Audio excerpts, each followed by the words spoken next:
Subaru Ascent көлігі 2020 2.4 мотор 51 000 миль пробегі. Так, лимитед комплектацияда $17,500 сұрап тұр көлікті. Көлік қазір кіріп жатыр, көлік базарға жуып тазалап. Так, без ключевой доступпен, очень полный ғой, лимитед. Осындай ашық салонда міне. Панорам люк.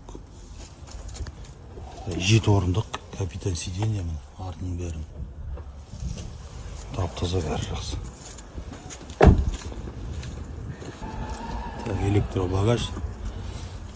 Так. 7 орындық міне.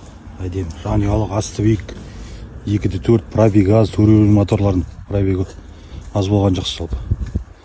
Так, вин-код бойынша алдан болған, олар айырбақ ашылмаған тек. Ампер, решетка. Ланжердің бәрі сау түгел. Бағасы сөйлесу болады. Нақты қызып тұрса. Вин-код сілтеме, қазақстанға дейін бағасы жазып кетеді.